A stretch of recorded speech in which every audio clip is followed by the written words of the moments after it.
수업 시간에 영상 녹화에 문제가 발생하여 다시 녹화한 영상입니다. 이 부분에서는 패키지, 임포트, 모듈에 대해서 설명해 드리겠습니다. 패키지는 여러 개의 클래스를 관리하기 위한 자바의 요소입니다. 우리는 여러 개의 자바 소스 파일을 이용하여 프로그램을 개발합니다. 이 소스 파일을 컴파일하면 바이코드로 되어 있는 .class 파일이 만들어집니다. 한 자바 파일에 여러 개의 클래스가 있으면 .class 파일은 클래스 개수만큼 만들어집니다. 이 .class 파일을 관리할 수 있도록 해주는 것이 패키지입니다. 우리는 컴퓨터에 파일을 개취적 구조의 폴더를 이용하여 관리할 수 있습니다.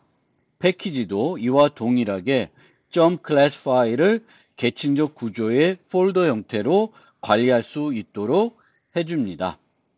간단한 자바 프로그램을 개발할 경우에는 사용하는 클래스의 개수가 제한되기 때문에 패키지를 이용할 필요는 없지만 큰 규모의 여러 개발자가 참여하는 프로젝트를 만들 경우에는 패키지 개념을 이용하여 관리하는 것이 효과적입니다. 다른 패키지에 있는 클래스를 사용하고자 하면 우리는 임포트 문을 이용해야 합니다. 하지만 같은 패키지에 있는 클래스는 임포트 문을 사용하지 않고 사용할 수 있습니다. 이 수업에서는 패키지를 만들지 않고 대부분의 예제를 만들 것입니다. 이와 같은 경우에 같은 디렉토리에 있는 클래스는 자동으로 같은 패키지에 소속되며 이를 기본 패키지라고 합니다. 이 때문에 우리가 앞서 살펴본 예제에서 greeting test class에서 import 없이 greeting class를 사용할 수 있었습니다. 패키지를 만약 만들고 싶으면 패키지 문을 이용하게 됩니다. 이것이 패키지 문과 임포트 문이 차이점입니다. 임포트는 어떤 것을 사용하고 싶을 때 사용하는 것이고 패키지 문은 다른 패키지를 사용하고 싶어서 사용하는 문이 아니라 내가 만든 클래스를 특정 패키지에 포함하기 위해서 사용하는 문입니다. 성격이 정반대입니다. 만약 다시 말씀드려서 어떤 소스 파일을 내가 정의하는 어떤 소스 파일에 있는 클래스를 특정 패키지에 포함하고 싶으면 소스 파일 맨 처음에 패키지 문을 사용해야 됩니다.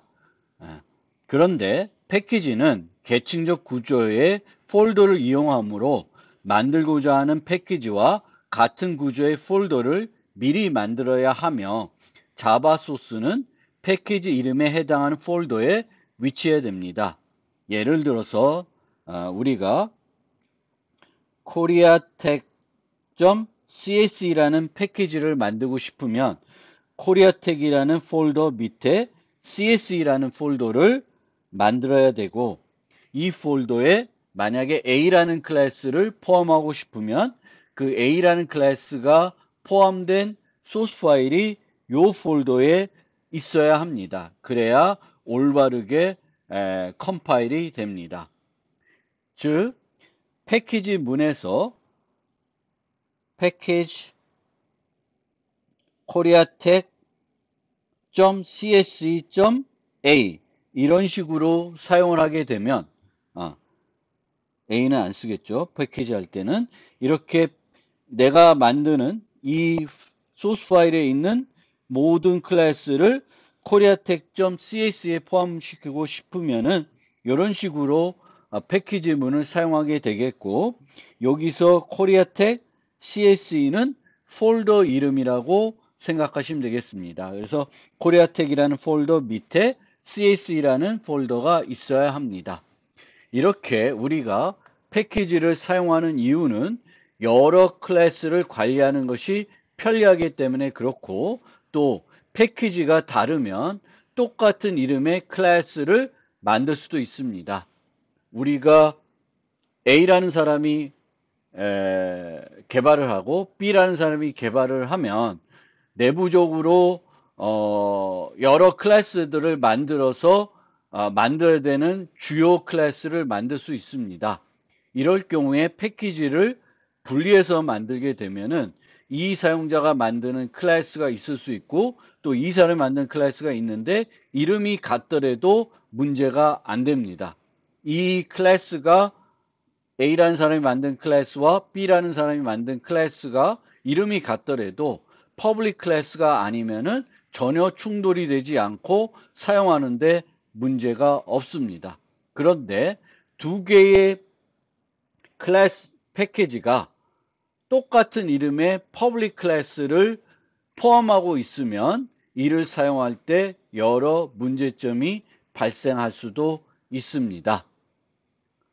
우리가 프로그램에서 자바에서 어떤 임포트 문을 사용했을 때 그 패키지가 어디에 있는지 어떻게 컴파일러가 찾아가냐 하면은 세 가지 방법이 있는데 첫 번째로는 현재 작업 디렉토리에서 해당 폴더들이 있는지 찾아보게 됩니다. 그것이 없으면 그 다음에는 클래스 패스라고 하는 환경 변수를 이용해서 클래스 패스에 정의되어 있는 폴더로 가서 그 패키지에 해당되는 폴더가 있는지 찾아보게 됩니다. 또 하나의 방법은 자바를 실행할 때 클래스 패스를 지정해 줄 수 있습니다. 그러면 프로그램에서 그 클래스 패스 경로를 또 찾아보게 됩니다.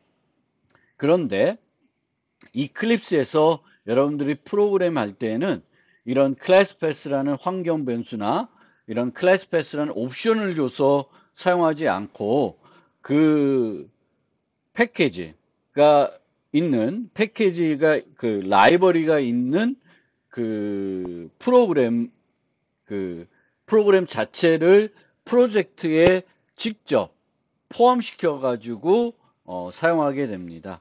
그래서 이 빌드 패스라는 걸 이용해 가지고 프로그램 내에 그 프로젝트 내에 그 라이브러리나 아니면 그 패스들을 갖고 와서 개발하는 경우가 대부분이 되겠습니다. 그러면 이제 임포트 문에 대해서 좀 더 설명을 해 드리겠습니다.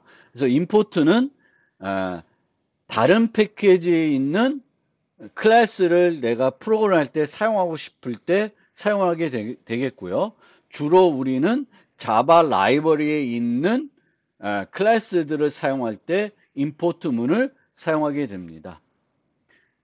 이클립스를 사용할 경우에는 제가 말씀드렸듯이 직접 임포트 문을 타이핑하지 않고 내가 사용하고 싶은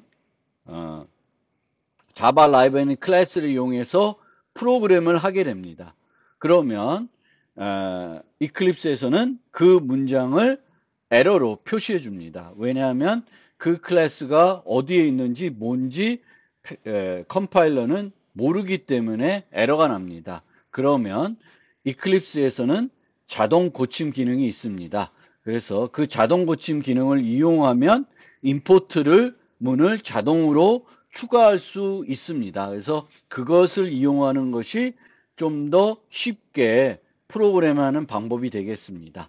하지만 여러분들은 지금 이제 자바를 처음 학습하는 그런 위치에 있기 때문에 특정 클래스를 자바 라이브러리에 있는 특정 클래스를 사용할 때 이 클래스가 어떤 패키지에 있는지 알아두고 숙지할 필요가 있습니다. 그래서 자동으로 이클립스를 이용해서 임포트를 하더라도 내가 사용하는 클래스가 어느 패키지에 있는지 항상 살펴보실 필요가 있습니다.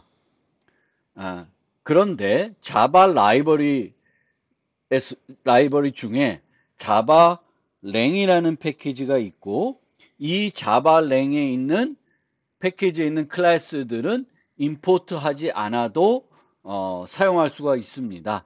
그래서 string, system, math 같이 널리 사용하는 그런 클래스들은 자바에서는 자동으로 임포트 없이 사용할 수 있도록 해주고 있습니다.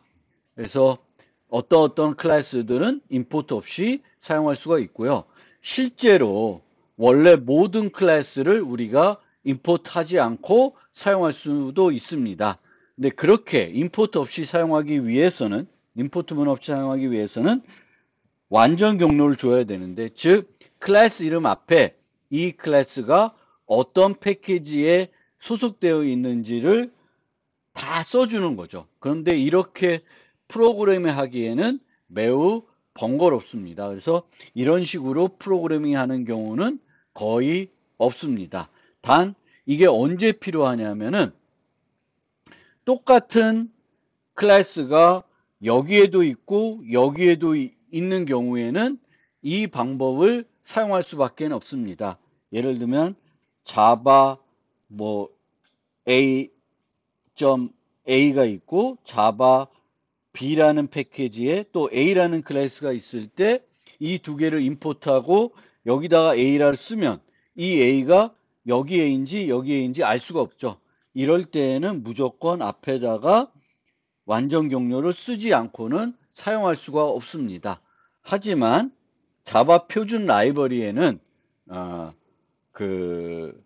다른 패키지에 똑같은 이름의 클래스가 퍼블릭 클래스가 있는 경우는 없습니다. 그래서 이렇게 사용해야 될 경우는 거의 발생하지는 않습니다. 그 다음에 우리가 이제 그 자바 유틸에 있는 많은 클래스들을 이용하게 되는데 5개의 클래스를 내가 이용한다. 그러면은 5개의 임포트 문이 있어야 됩니다. 그래서 이렇게 5개의 임포트 문을 내가 직접 타이핑해야 된다면 상당히 번거로울 수가 있습니다. 그래서 이 번거로움을 없애기 위해서 자바에서는 어떻게 할 수 있냐면은 이런 식으로 별표를 이용해 가지고 5개 임포트 문 대신에 하나의 임포트 문만 이용해서 사용할 수가 있습니다. 그래서 이렇게 사용을 하면은 좀 편리하게 사용할 수 있는데 이클립스 이용해서 우리가 프로그램 할 때는 내가 직접 임포트 문을 직접 타이핑 하지 않아도 되기 때문에 이런 형태로 프로그래밍 할 이유는 거의 없습니다. 그리고 임포트 문이 많아져 가지고 소스 파일 앞에 이렇게 많은 임포트 문이 있을 경우에는 이클립스에서 그것을 숨기는 기능이 있습니다. 또 하나 이 별표와 관련해서 좀 설명해 드리고 싶은 것은 이제 이 임포트 문과 C나 C++에 사용하는 샵 include하고 좀 차이점을 좀 설명해 드리면은 이제 샵 include의 경우에는 이제 그 헤더 파일들을 그 CPP 파일에 C 파일에 또는 C 파일에 다 포함한 다음에 이제 전체적으로 컴파일 하게 되는데 이제 자바에서는 임포트 한다고 해서 내 파일에 그 파일을 붙여가지고 뭔가 파일을 키운 다음에 번역하고 그렇지는 않습니다. 그래서 또 별표를 한다고 해서 불필요한 파일들을 또 그 자바 컴파일러가 찾거나 사용하고지는 않습니다. 물론 별표를 쓰게 되면은 이제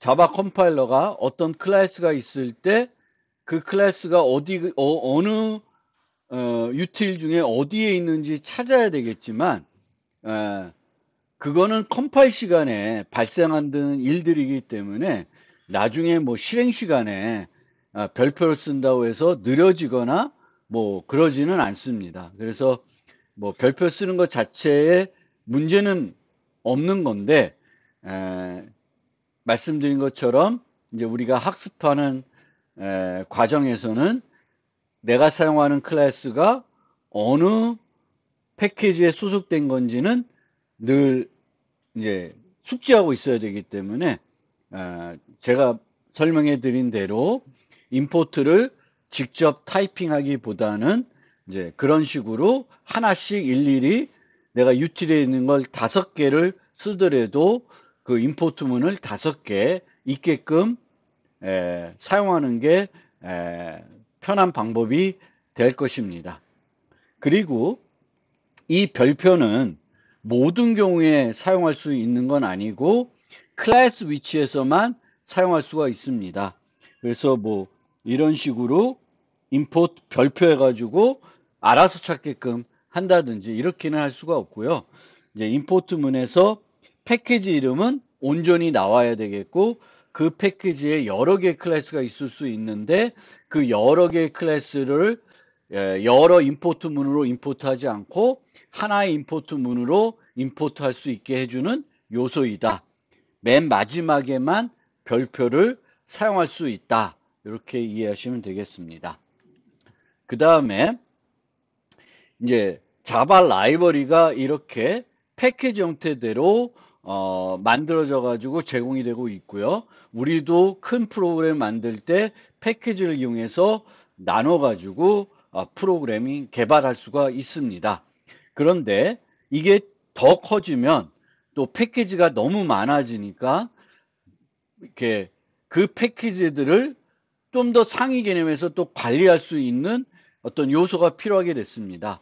그래서 자바에서는 모듈이라는 걸 도입해서 이 모듈에 이런 패키지들을 포함시키고 또 다른 모듈에는 또 다른 이런 패키지들을 관리할 수 있게 해줍니다. 그래서 클래스들은 패키지를 이용해서 관리하고 여러 패키지는 모듈로 묶을 수 있게 해주는 것입니다. 당연히 수업 시간에 만드는 간단한 프로그램에서는 모듈을 만들 이유는 없고요. 모듈을 만들고 싶으면은 이렇게 모듈 info.java라는 파일을 만들어야 되겠고 요 모듈을 설명하기 위해서 어떤 패키지로 구성되어 있고 어떤 패키지들을 다른 모듈에 접근할 수 있도록 허용하는지를 이런 파일로 정리해서 모듈을 만들게 되겠습니다. 그리고 이런 걸 만들 때 여기에 들어가는 키워드들이 있는데 이 키워드들은 일반적인 프로그램 할 때 사용되는 키워드는 아니에요. 일반적인 .java 파일, 그 클래스들을 정의하는 .java 파일에는 이제 나타나지 않는 거고 모듈 info라는 그 파일에서만 나타나는 키워드입니다. 그래서 여기에서만 키워드, 자바의 키워드로 여겨지게 되겠고 다른 곳에서는 이제 이 용어들이 모듈, export, requires, to, with 이런 용어들이 키워드로 사용되지 키워드로 간주되지 않습니다.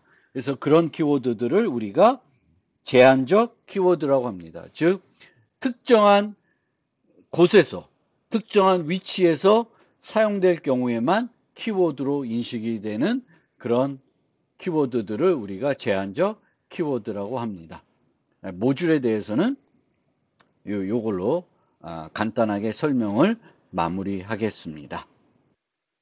이제 1장에서 이제 소개하고 싶은 기본적인 자바 문법 그리고 입출력에 대해서는 설명이 이제 다 끝났고요. 객체 지정과 관련해서 한 가지만 더 설명드리고 1장을 마무리하겠습니다. 앞서 설명한 것처럼 이제 객체 지정에서는 함수가 중심이 되는 것이 아니라 객체가 중심이 되겠습니다. 그래서 함수 중심에서는 처리할 데이터를 함수의 인자로 전달해야 됩니다. 하지만 객체 지향에서는 그 함수의 데이터를 전달하는 것이 아니라 그 데이터를 중심으로 객체를 중심으로 메소드를 호출하는 형태로 프로그래밍을 하게 됩니다. 이 예제에서는 이제 두 번째로 나타나는 객체 지향 프로그램에 나타난 두 번째 특징을 하나 소개해 드리려고 합니다. 그것이 뭐냐 하면은 조건문이 사라진다는 거예요. 그러니까 조건문을 아예 안 쓴다는 거기보다는 이전에 조건문을 이용해서 많이 프로그래밍 하던 것을 이제 객체장으로 프로그래밍 하게 되면은 많이 사라진다. 많이 안 쓴다. 다른 방법을 써서 해당 그 요소를 구현하게 된다라는 걸 좀 설명해 드리고 싶고, 그걸 설명하기 위해서 강아지를 간단하게 객체로 정의해 보겠습니다. 그래서 우리가 어떤 객체를 설계할 때, 클래스를 설계할 때, 그 클래스의 객체가 어떤 행위를 하는지부터 생각하는 것이 아니라 이 클래스의 객체가 어떤 상태를 유지하는지부터 생각하게 됩니다. 항상 객체 지향에서는 데이터가 중심이 됩니다. 그래서 강아지를 만들고 싶은데 강아지를 어떤 소프트웨어에서 모델링할 때 실생의 강아지를 그대로 모델링하는 경우가 있고, 또 실생의 강아지를 그대로 모델링하는 것이 아니라 다른 어떤 필요에 의해서 강아지를 모델링할 수가 있습니다. 예를 들면은 애완동물을 만드는 게임에서의 강아지와 분양 쇼핑몰을 만들 때의 거기서 모델링하는 강아지는 서로 다르겠죠. 애완동물 기르기 게임 같은 데에서는 실생의 강아지와 똑같은 형태로 똑같은 어떤 동작을 하는 강아지를 모델링해야 되는 거고, 강아지 쇼핑몰에서는 강아지가 짖고 먹고 이런 거는 기능들이 필요한 것이 아니라 이 강아지가 종이 뭔지, 접종을 했는지, 뭐 이런 정보들만 필요한 거지, 강아지가 어떤 특정한 행동을 하고 그 행동하는 모습을 그 응용해서 보여줘야 되는 건 아닙니다. 그래서 강아지라고 해서 항상 동일하게 모델링하는 건 아니고, 그 응용의 어떤 필요에 의해서 그 응용에서 필요한 형태대로 이제 강아지를 모델링해서 만들면 되는 것입니다. 이 예에서는 아주 간단하게 강아지는 이름을 가지고 있고 짖기만 할 수 있게끔 간단하게 만들어 보겠습니다. 이 짖는 것도 뭔가 소리를 직접 내는 건 아니고 간단하게 프로그래밍하기 위해서 콘솔에 멍멍이라는 문자열을 출력하는 걸로 짖기 행위를 구현하겠습니다. 그러면 이런 식으로 강아지 클래스를 정의한 다음에 이렇게 강아지 클래스의 객체를 생성해서 사용해 볼 수가 있습니다. 요 예제에서 보면 이 강아지를 만든 다음에 미미라고 이름을 지어주고 이제 바크라는 메소드를 호출하게 되면은 미미, 멍멍이 출력이 되겠습니다.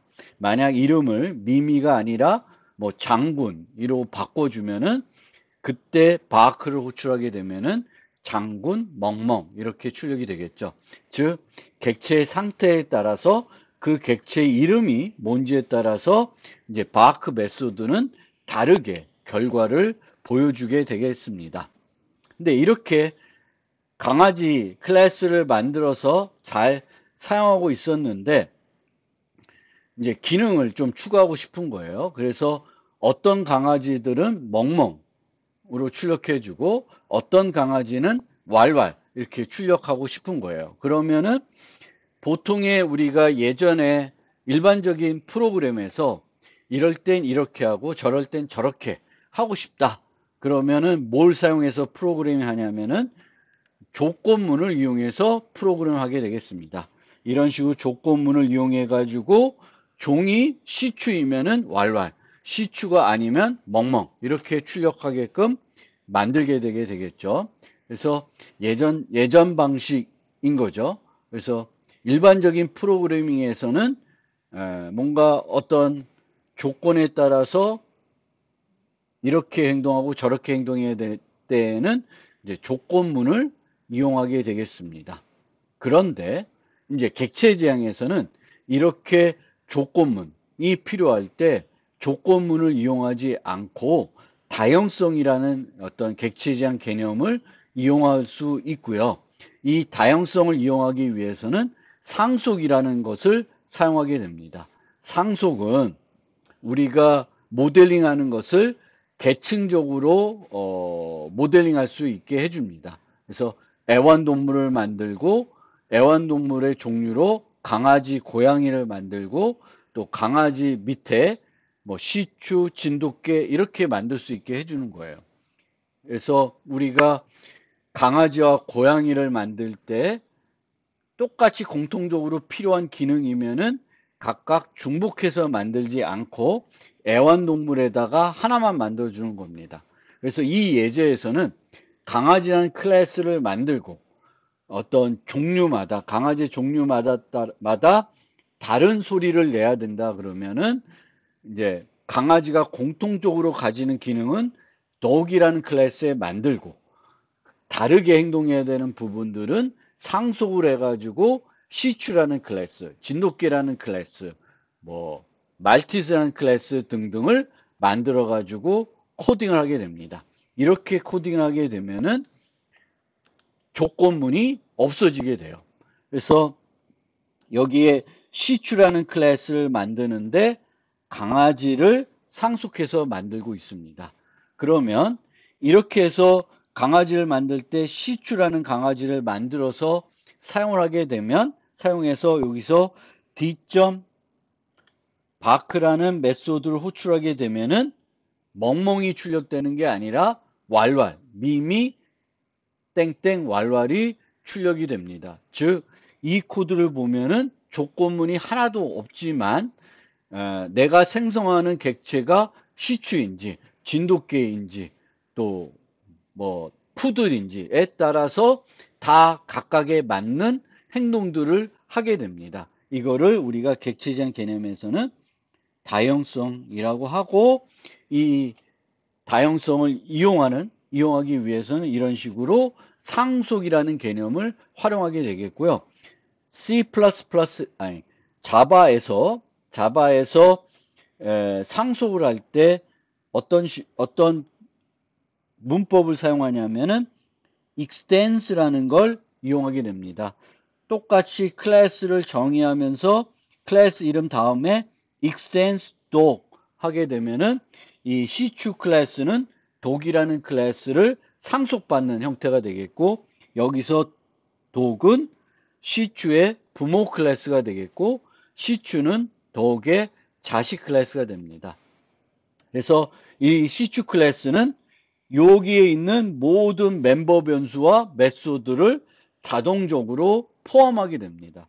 내가 중복 저장하지 않아도 extends dog 하면은 자동적으로 물려받게 됩니다. 또 이런 식으로 이제 상속에서 프로그래밍 할 때 여기에 이제 바크 메소드를 만들고 있는데 이미 부모에 있는 메소드와 똑같은 이름의 메소드를 만들고 있습니다. 왜냐하면 부모에 있는 메소드와는 좀 차별화되는 어떤 행동을 자식이 해야 될 경우에는 이렇게 부모에 정의되어 있는 메소드와 똑같은 이름의 메소드를 만들게 되겠고 이거를 재정의한다 그래요. overriding 한다고 합니다. 덮어 쓴다 라고 하는 거예요. 그래서 이제 이렇게 바크를 부르면 얘를 부르는 게 아니라 이제 이 리모컨이 이 객체가 시추 타입의 객체를 가리키고 있으면 요 메소드가 호출이 되는 거죠. 그런데 이렇게 부모의 어떤 기능이 있는데 자식 클래스가 이 메소드를 재정의하면서 전혀 활용하지 않는 경우도 있지만 많은 경우에는 부모가 만들어 놓은 기능을 쓰고 얘는 그 기능에 추가적으로 어떤 일을 하는 경우가 많이 있습니다. 이럴 경우에는 내가 정의한 그 메소드와 똑같은 이름의 부모 클래스의 메소드를 불러야 돼요. 그러기 위해서 이제 사용하는 게 슈퍼입니다. 슈퍼.바크 하면은 이 바크는 요거는 뭘 하는 거냐면 부모에 있는 메소드를 호출해서 요 기능을 먼저 실행하고 얘를 추가적으로 실행하게 해주는 거예요. 만약에 슈퍼가 여기 없으면 요거는 재개 호출이 되는 거죠. 그래서 메소드를 재정의할 때, 함수를 재정의할 때 이런 식으로 슈퍼라는 키워드를 이용해서 부모에 있는 똑같은 이름의 메소드를 부를 수 있게 해줍니다. 그 다음에 한 가지 좀 더 설명드리면은 여기서 if문을 보면 mbreed라는 걸 이제 쓰고 있죠. 종을 나타내고 있어요. 그런데 이제 이렇게 상속을 하게 되면은 종 정보가 필요 없습니다. 어떤 자식 객체를 분류함에 따라서 요 클래스 자체가 그 종 정보를 갖고 있는 거죠. 그래서 별도 유지하는 게 아니라 이 상속을 해서 자식 클래스를 만듦으로써 이 종을 구분할 수 있게 해주는 거고요. 여기서 보면 그 강아지의 종 정보를 나타내기 위해서 문자열을 이용하고 있고요. 그 문자열의 값이 시추인지 보기 위해서 뭘 이용하고 있냐면 equals 메소드를 이용하고 있습니다. 기존 C++나 파이썬 같은 경우에는 요 새로 만든 객체들도 연산자를 이용해서 비교할 수가 있는데 자바는 이렇게 연산자를 이용해서 객체들을 새로 만든 클래스의 객체들은 기존 연산자를 이용하게끔 프로그램할 수가 없습니다. 연산자를 다중정의 할 수 없습니다. 자바는. 그래서 항상 자바는 객체들 가지고 뭔가 할 때에는 연산자를 이용할 수 없고 거기에 필요한 메소드들을 정의해서 사용하게 됩니다. 그런데 이렇게 늘 사용하는 비교 같은 것들을 이 클래스는 뭐라고 하고 저 클래스는 뭐라고 하면은 프로그래밍이 매우 어렵습니다. 그래서 그런 것들을 또 자바에서는 또 다른 방법으로 해결하고 있습니다. 그것에 대해서는 앞으로 다음 챕터들을 설명해 가면서 자세히 설명드릴 거고요. 상속에 대해서도 4장에 가서 아주 자세히 설명해 드릴 것이니까 이 부분에서 상속에 대해서 잘 모르겠어도 여기서는 그 상속을 이해하기 위한 요소가 아니라 객체 지향에서는 우리가 예전에 조건문을 이용해서 프로그램 했던 것들을 조건문을 이용하지 않고 프로그래밍을 한다라는 그 점만 이제 이해하고 넘어가시면 되겠습니다. 자세한 사항들은 4장에서 설명드리고 계속 반복적으로 설명을 해 드릴 것입니다. 그래서 이 파트에 나오는 문법들, 상속, 다양성 이런 것들은 이해를 못하셨다 하더라도